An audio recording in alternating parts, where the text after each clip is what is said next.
What if there were a universal law capable of guiding your entire life? A mystical principle that promises to illuminate the path to true spiritual freedom. This is the story of the law of Thelema doctrine revealed through Aleister Crowley that has shaped the thinking of occultists, artists, and truth seekers for over a century. What you're about to hear may change the way you perceive reality itself. To understand the law of Thelema, we must begin with Aleister Crowley, one of the most controversial and influential figures in modern esotericism. In 1904, while staying in Egypt, Crowley claimed to receive a revelation from a non-human intelligence named Aiwass. Over the course of 3 days, Crowley recorded what would become the Book of the Law Liber AL vel Legis, one of the most mysterious and pivotal texts in occult history. The story begins in Cairo. Crowley and his wife, Edith Kelly, were performing mystical rituals when Rose fell into a trance and declared that a divine being was waiting to communicate with them. She insisted the god Horus wished to speak. Crowley, skeptical at first, tested her knowledge only to discover she described Horus in ways that would be difficult to know without advanced occult study. On April 8, 1904, Crowley entered a room alone and received dictation from the voice of Aiwass. Over 3 days, the transmission unfolded, and a new spiritual law was born. At its core is a phrase that has echoed through the decades. Do what thou wilt shall be the whole of the law. This declaration is often misinterpreted as an invitation to selfishness or chaos. But in the Thelemic tradition, do what thou wilt refers not to fleeting desires, but to discovering and fulfilling your true wilt, the essential purpose of your existence. Each of us, like a star in the night sky, has a unique orbit. When we follow our true path, we move in harmony with the universe, just as celestial bodies do. Thelema teaches that you must peel away the layers of conditioning, false morality, and fear to discover your inner essence. Once you align with your true will, you no longer need imposed rules. Your will becomes your law, your compass, your liberation. But this power comes with responsibility. True will is not a license for indulgence, it is a sacred task. Discovering it requires discipline, introspection, and spiritual practice. Meditation, magical rituals, and deep study are tools Thelemites use to align themselves with this inner truth. It is not easy, but it is transformative.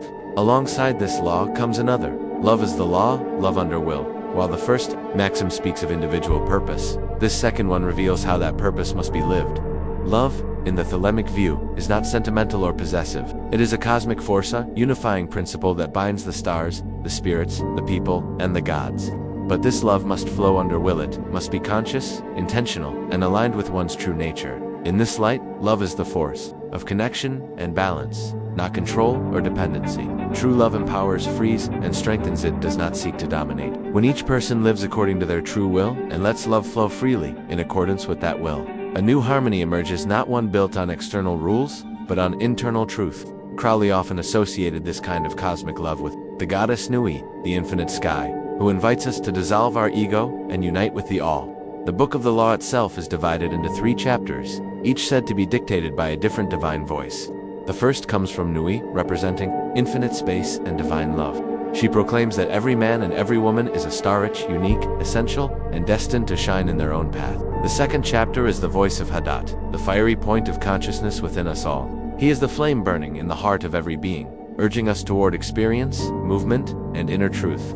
The third chapter comes from Ra-Hoor-Khuit, the fierce, warrior aspect of the god Horus. He declares the arrival of a new Aeon age of personal sovereignty, power, and spiritual transformation. Together, these voices form a cosmology of spiritual independence and divine purpose, calling each individual to awaken and act.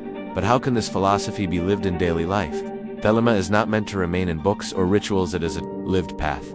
The journey begins with self knowledge, through reflection, journaling, and spiritual practice. Seekers learn to identify what is true for them beneath all the noise of society. Tools like magical diaries help track this journey, studying sacred texts and engaging with structured initiatory systems like the Ordo Templi, Orientis, OTO, or A therefore offers deeper frameworks for practice. Rituals such as the Lesser Banishing Ritual of the Pentagram or the invocation of the Holy Guardian Angel are used to connect with higher consciousness and refine personal will. These practices aren't just symbolic, they are meant to help individuals live with clarity, integrity, and power. Living Thelema means taking full responsibility for your life. It demands self-discipline, respect for the will of others, and the courage to evolve.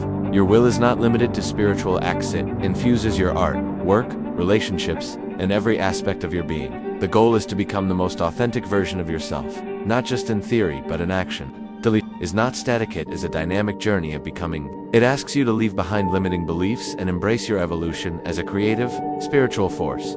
When lived sincerely, Thelema turns its practitioners into co-creators of their destiny, aligned with the universe itself. Despite its depth, Thelema has been widely misunderstood.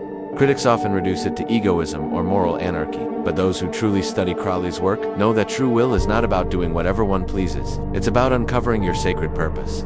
Crowley himself was a polarizing figure, dubbed the wickedest man in the world by sensationalist media. His provocative language and open exploration of taboo subjects fed misunderstanding, but his ultimate goal was to free humanity from spiritual hypocrisy and awaken it to deeper truths. Thelema has also been confused with Satanism or dark occultism, largely because of its symbolic imagery and its rejection of traditional religious dogma. In truth, it promotes no worship of demons or devils. It is a spiritual philosophy grounded in knowledge, love, and personal evolution. Its ethics are not based on imposed rules but on conscious action, self-responsibility, and the understanding that all beings have the right to follow their own path so long as they do not hinder others from doing the same. These misconceptions continue to cloud the public's view of Thelema, but at its heart, it remains a profound and transformative spiritual system. It does not offer escape, it offers a challenge, a call to rise, to awaken, and to live fully. Now that you've glimpsed the law of Thelema, what will you do with it? The call of your true will is already echoing within you. The path is yours to walk. Will you answer?